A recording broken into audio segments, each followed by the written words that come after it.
Hello everyone, you may have found yourself writing out a schedule like this just a couple weeks ago. Whether it was written down on paper or you had it in your brain, you had a daily schedule. Yeah, we all had them. We all went to school, we all maybe went to sports after, we all scheduled out our family dinners. I mean, we all followed a schedule at one point in our lives. But ever since the corona outbreak, life looks a little different. I mean, we're not even allowed to leave our houses, so I doubt you guys are going to sports practice, but today we are going to teach you guys some tips and tools to make sure we are not just sitting on our phones all day, scrolling on TikTok, put an arrow at me, and so we can live healthy, holistic lifestyles. Yeah, we believe there's a lot of things with making a schedule, spiritual health, emotional, mental, physical, all the above. So we're going to be giving you some little insights and some helpful tools that you can use. And let's get right into it.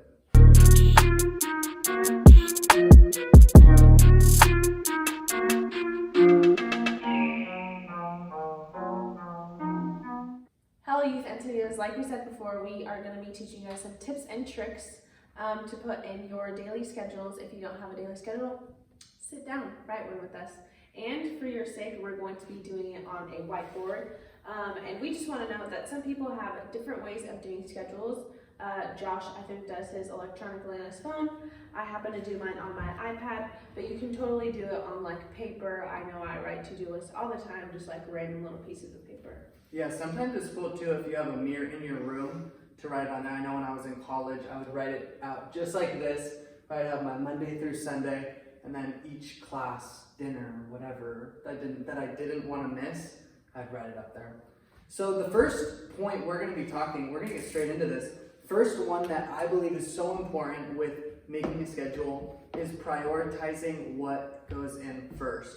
So I've seen a little analogy with this, and the way it looks is, say you had 2 jars. Let's do, we need another pen. Say you had 2 jars,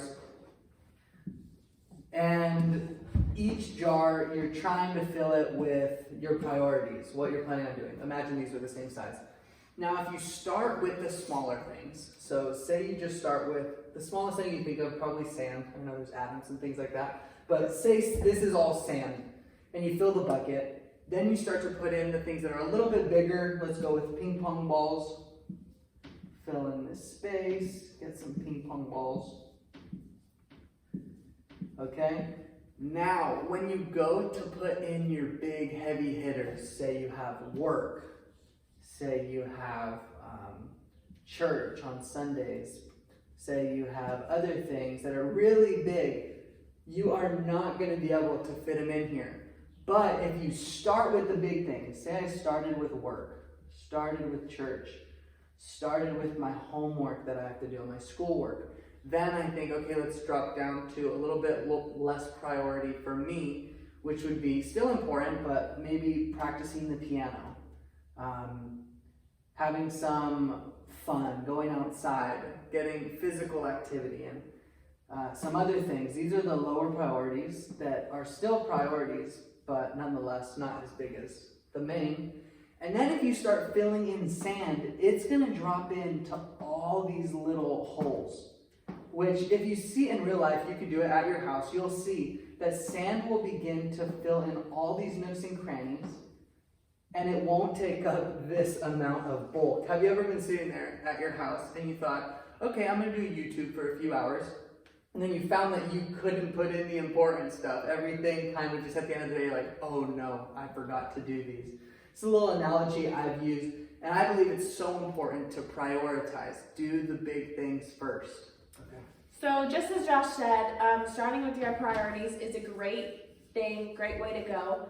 So we're going to go ahead and fill those in. I know some of my priorities are waking up and getting active, getting moving. So I'm definitely going to add that in. Yeah, and we'll just see where it goes from there. I'm going to take Thursday to Sunday. Josh is going to take Monday to Wednesday. So see what we come up with.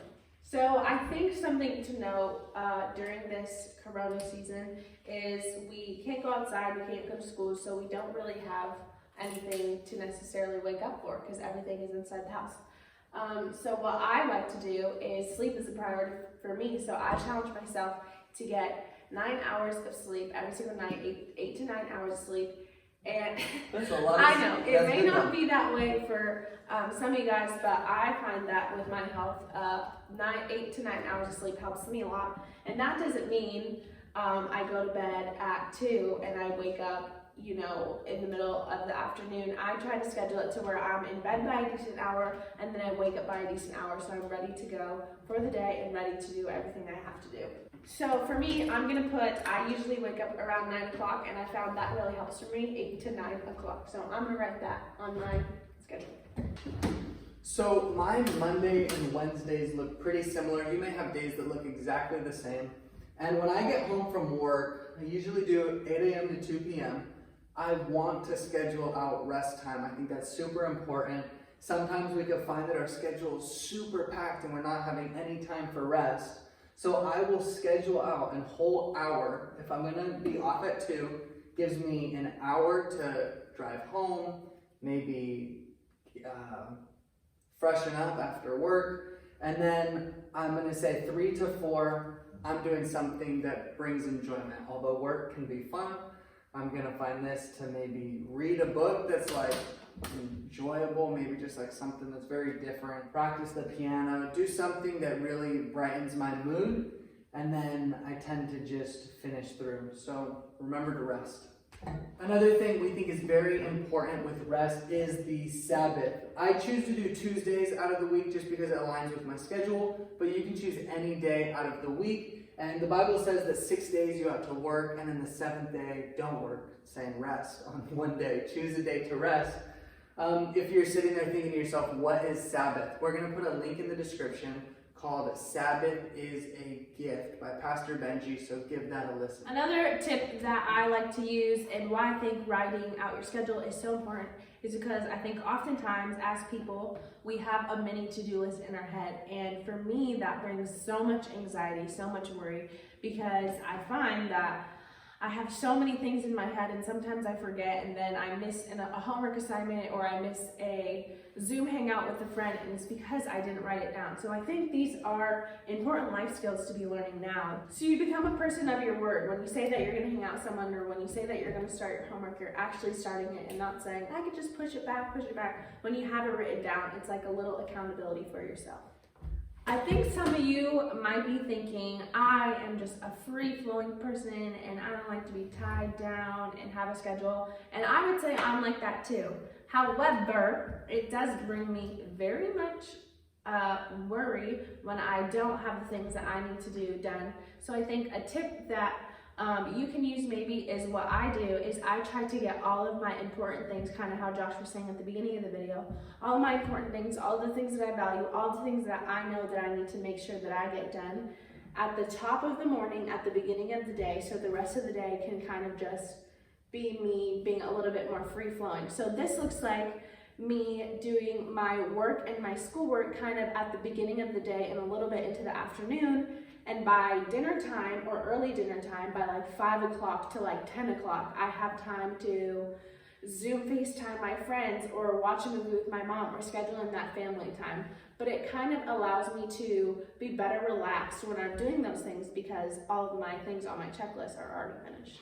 Another tip during this quarantine season is getting up and getting out of bed and getting ready for the day. Now, I don't mean just getting ready for prom. I don't mean that, but something I think that helps me is getting out of bed and kind of getting ready for myself. So I wash my face, I brush my teeth, I put some deodorant on, maybe run a comb through my hair, and kind of just get ready, freshen up so I feel ready to go for the day and I'm not doing my homework in my pajamas, because I think if I'm in my pajamas, I should be in my bed, not at my desk doing my homework. So that's a tip that I like to use and that could work for some of you guys. Another thing, I know some people are able to wake up and just spend time with Jesus, get in their word. To be honest, if I wake up at 7 a.m., 8 a.m., if I read something, it's going to go in one ear and out the other. I'm not going to retain it. So all this is customized based on who you are, what you enjoy, how it works. Personally, 11 a.m. works for me. Wake up, get ready. I'm actually up. I've eaten something. And I open up the Bible. There's practical ways you can meet with Jesus, spend time with the Lord. Could be reading your Bible, worship, Getting creative. There's multiple ways. Maybe worshiping while playing the piano could be super fun. And this doesn't have to be an hour-long thing. Doesn't have to be 2 hours. It could be 10 minutes, 30 minutes, whatever works for you. But I'd encourage you, make this a daily habit. Make this a daily time. Tune in, see what God has to say, see what He wants for your life. So, in assessing both of our schedules and our daily lives, this could also look like a to-do list. It doesn't have to look by a time-by-time basis. I know that's just how me and Josh are, but it really could just look like a to-do list, a small checklist, but just make sure you're getting it down on paper so you know you are setting goals for the day. And something that really is important with that too is that when you cross those things off your checklist and what you do what you set out to do, you can celebrate small wins, which also feels really great in this time. Yeah, I also think that when we write the schedule, it's important to follow it. I've written out so many schedules, and I write it one day, and then the next morning comes, and I'm like, oh, I'll start tomorrow. But start now. I'd encourage you, if you haven't got out a pen and paper, a laptop, something, let's do it. Let's start writing things down, fill it in. You really will feel accomplished. It feels good at the end of the day, seeing everything you've done, and you're like, man, you did it. Yeah. So, in looking at our calendars, we think that there is 3 major things that me and Josh focus on and that we would encourage you guys to focus on in this time, and that is spiritual health, emotional health, and physical health. These things are, I feel like scientifically proven. Psychology says that these things better you, and especially in a time like this where we could really choose to just be in our beds all day long, because I know God knows that's what I want to do. We can challenge ourselves to be better in these areas. Yeah, we can be well-rounded, emotionally, physically, and spiritually. When it comes to physically, you may be thinking, how do we do that? Well, I sectioned out an hour from 4 to 5. It says get physical, get physical. Cue song. So, and what this could be is a simple walk around. I know we might not be going to the gyms aren't open, but you could take a little sunset walk. If you want to get really into it, you can start doing push-ups and sit-ups and crunches. Not a big fan, but I might start doing that from 4 to 5. And it helps that I'm doing it before dinner, because I don't know about you, but I'm not trying to eat and then try to do some sit-ups. Right. That won't end up well. Yeah, and I think it's important to note too, this doesn't have to be an everyday thing, and in making your schedule, be easier on yourself, and part of sticking to your schedule is being realistic to who you are and setting those goals. So I think with things like physical health, I try to work out every day, but I know sometimes it doesn't happen. So having patience for myself, but also setting small goals. So sometimes I might do like a crazy workout on YouTube, and then sometimes it may just be looking like stepping outside on my patio or going on a long walk with my mom. It doesn't always have to be super like getting your sweat pumping, but something to get your body outside the house and in the vitamin D. Next thing we're going to talk about is emotional health. This is so important in this time. I think we've been saying it, and I'm probably sure you've heard this a lot. This is not normal for anyone. We are living in the unknown. And so that can bring about anxiety or depression or different feelings that you have maybe never felt before. And so all emotional health really is checking in with yourself and seeing how you really are doing every single day. Yeah, I know something she has encouraged me to do. It was on one of our Youth Encinitas daily or Monday devotions, and it was plant your feet, look at 3 things around you, hear a couple of things, look at a couple of things, and know that you are in reality. This is the real world. And get your heart and mind in the same place, knowing that I'm on this planet, this is real, this is happening, but we're gonna get through it. Yeah, and this is so important, and it might not look like an exercise every single day, but I think for me, something I challenge myself to do is even in just like building a schedule and maybe keeping yourself busy, having those moments where you are scheduling out time, whether it's 30 minutes, 10 minutes, an hour, to check in with yourself and see how you're doing, and then maybe check in with someone else to see how they're doing and kind of share thoughts and make sure we're keeping each other accountable and we're still building and maintaining relationships in this time. Yeah, FaceTime, great tool. Zoom, great tool. We've been doing this Bible reading plan where we come together, read a couple verses, chat about it. If you want to join, you can. But yeah, those are some easy ways to stay in contact with people in this time. Great for emotional health. And then the third one is spiritual health. Mentioned it before. I know I don't wake up immediately and get into it, but things like prayer, spending time reading the Bible, these are all things that we are able to do on a daily basis. And what a privilege it is that we can, in our living room, in our bedroom, in a closet, like we have the freedom to do this. I think it's so important that we make a regular habit of spending time with Jesus in any way that looks. Yeah, it's something that I'm going to try to encourage myself to do, and what we encourage you guys to do as well is take on a new challenge. If you don't pray a lot, I noticed myself the other day, I was like, I pray, but like not as often as I should. But that's another check-in moment that I had with myself. But challenging myself to pray more. What does it mean for me to intercede for not only myself, but the world around me?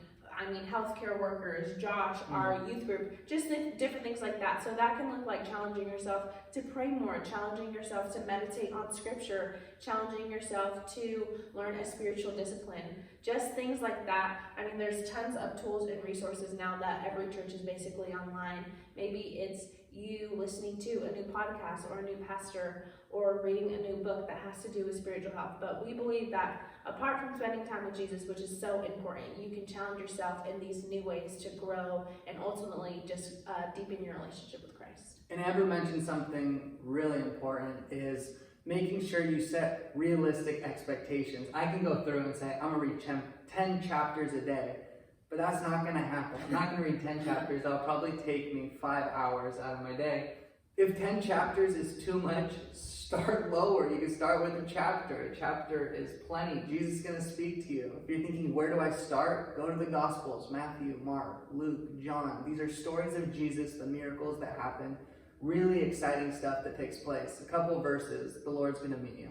Yeah, Promise. and just something to remember in making these schedules, I think it's so important to do and write down your thoughts and everything we said in this video. But just remember, even if you don't do these things, you still are enough. In the Bible, it says it's not our works, but it's our faith in the Lord that saves us. So this is not to be legalistic or just to check off a checklist, but we just hope this encourages us to live more holistic lifestyles in this time where we're kind of waiting for the world to go back to normal and kind of not just coasting through it like, oh, we're waiting, tapping our toe, but being proactive in this time with the tools and things that we do have. That is so good.